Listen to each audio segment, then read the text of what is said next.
Have you seen? You know what I did last night? No. Because it was Saturday night, and I'm off, semi-off this month. I'm not in a panic this month. We're still doing the shows. I'm working on projects. You know, I've just hired my new team.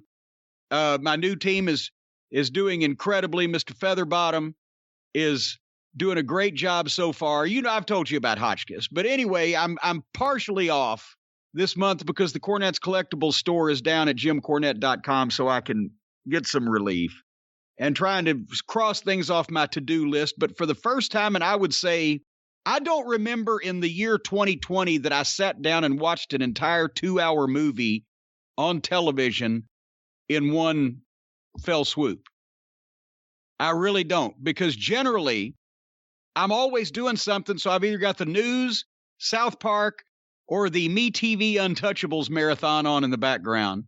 So I can listen to, I've seen all that stuff before. You can listen to the news.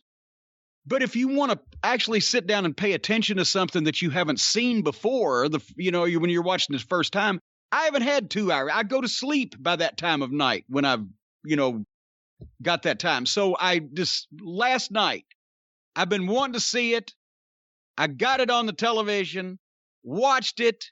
The new movie, it's not new anymore, but it's recent, the remake of The Invisible Man. Have you seen that movie? I have not. Don't. Oh boy. Go out of your fucking way not to see. And also, somebody said, here's a conspiracy theory for you. All the conspiracy theorists out there. The TV, I can't say TV guide, that's not the publication, the TV guide, but the on-screen television guide that told me it was on in the first place gave it 4 fucking stars. I think Meltzer is now giving out the stars for the movies too. It's come full circle. We stole that idea from the movies, and now it's come back, and the guy that stole the idea is giving out because this was about a -1. If it'd been in a Tokyo Dome, it would have only got 1 star. You've seen the original Invisible Man. I've seen the original. I even liked, surprisingly, the movie with Chevy Chase, Memoirs of an Invisible Man. Well, that would work too, but that's not the Invisible Man. That's another Invisible Man Yes. who wrote his memoirs. But this is the Invisible Man. It's not like a count in Romania who's a vampire, but it's not Dracula. It's Dracula, it's Frankenstein, it's the Wolfman, it's the Invisible Man, the Mummy. This Invisible Man had nothing whatsoever. Not only that, he wasn't even really invisible. His fucking suit was invisible. He was only invisible when he was wearing the suit. The Invisible Man was indeed invisible. Right? He had to wrap himself up like a fucking mummy so that people wouldn't see that they couldn't see him. That's the whole point of the thing. But besides that, Frankenstein has undergone a number of rewrites, but it's still, the concept is a fucking guy built out of dead parts that's reanimated. Dracula, they had to call him Count Alucard when they didn't have the copyrights, or, any other type of Czechoslovakian or Romanian or Bolivian or whatever count will work, but it's still a Dracula. He's a vampire. He sleeps during the day, stays up at night, he sucks the blood. Sort of like a fucking dirt sheet writer. But what they've completely done here is they've fucked the whole thing up. This bore no resemblance to the Invisible Man or the Invisible Man backstory. And as I've mentioned before, the man wasn't even invisible. He wore a suit that made him invisible. And it meandered around. It was the tension was high throughout this entire movie because you kept waiting for something to happen. And it so seldom did that you were in tension almost the entire time. Fuck the Invisible Man. I'm sorry. I don't want, you can make it another title. Come up with a different story. The Invisible Suit.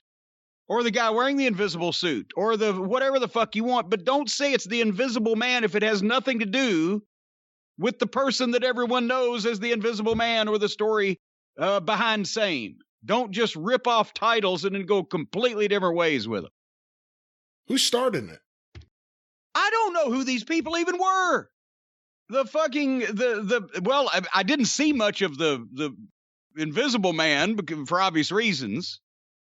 He was on at the first, and then he was mostly wearing the suit, but I'd never seen that guy before. The lead actress, I couldn't pick her out of a lineup. To this day, I don't know who the fuck she is. Bunch of fucking nobodies. 4 stars on the TV Guide. I scoff. I fart in their general direction. And if anybody wants to debate me about this, go fuck yourself. What's upsetting is you could have been watching King of Kong or Monster Squad. Instead, you watch this, but I will say, on the topic of TV Guide, I just got some old TV guides that had wrestling features in them. I got one here from November 1953. Jimmy Durante. Oh, you bastard! Where did you find this? I know how to find stuff. All right. Jimmy Durante on the cover. It also says here, one of the articles, are wrestlers human beings? So that's the big question in this issue. And if you go, if you turn to page 5, there's a picture of Buddy Rogers, and it says Camden's Herman Road. He's now called Nature Boy. So right in the article, they expose his real name. Well, see, I don't know what the point is, but you can see it. TV Guide, yeah. Well, fuck the Invisible Man. Do you have a TV Guide collection? Of course I do. I have the majority of the TV guides from the, let's say, the 1967 through 19.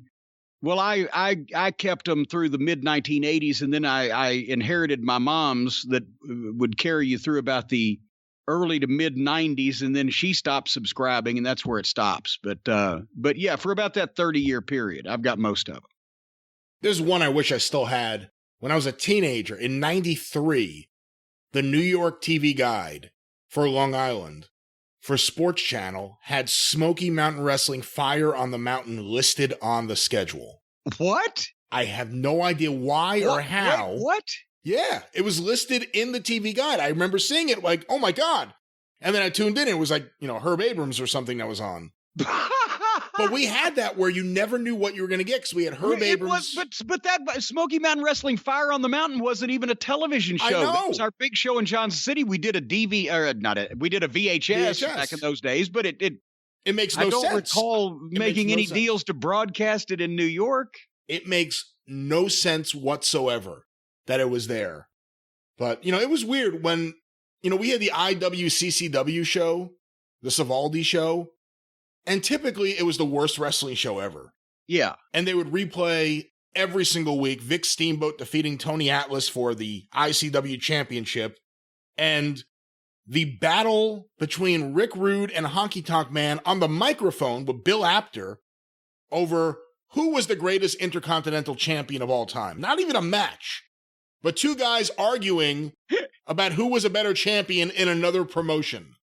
And then you get Curly Moe and a bunch of crap. But every now and then, I don't know what happened, they would air something that was extraordinary. They aired Florida wrestling from like 85 at one point. When I was 12. Well, Kevin Sullivan, who, I think booked for Savaldi. Yeah. But when I was 12, they aired back-to-back weeks off the master tape, clearly, UWF from 1986. And that was like a mind fuck. As a 12-year-old, I had never seen that before.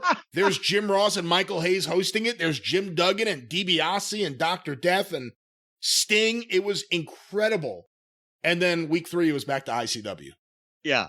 You never knew what was going to air here. Because, he never knew which tapes he was going to come across, and he could slip to the station.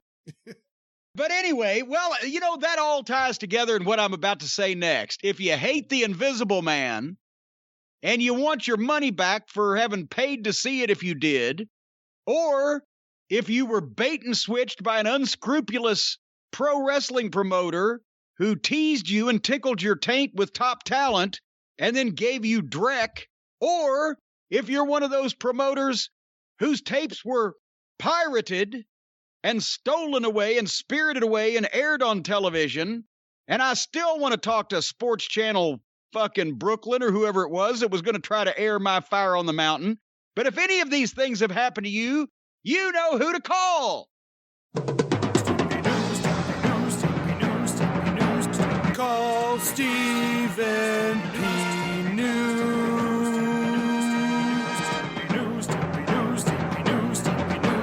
If you need to sue.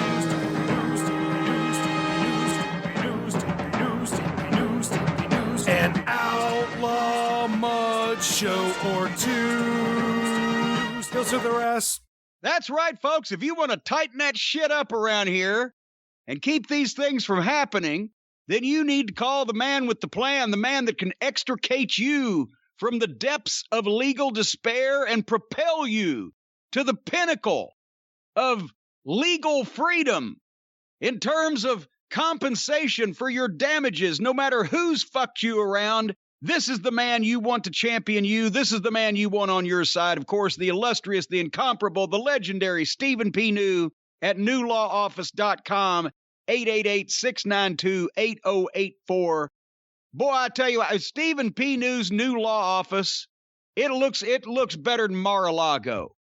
He has been so successful championing or even championing the rights of the little guys, the folks of Minden, West Virginia, the people that have been given cancer by Roundup or talcum powder or various poisonous chemicals, the people that have been the victims of nursing home abuse, the families and loved ones that have been harmed and damaged by all the greed and avarice that's out there in the United States today. Only one man is out there consistently swinging for the fences for your rights. If you need to sue, call Stephen P. New. Get even with Stephen. I call him when I don't need to sue anybody because he's a hell of an entertaining fella to talk to on the phone, too.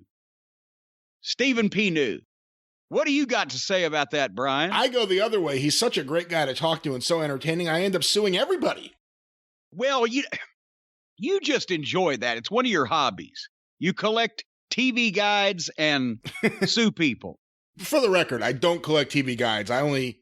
Just TV guides with wrestling. You're not fucking George Costanza's father, Frank Costanza. That's right. TV guides from the era of the Dumont Network that cover wrestling, I collect.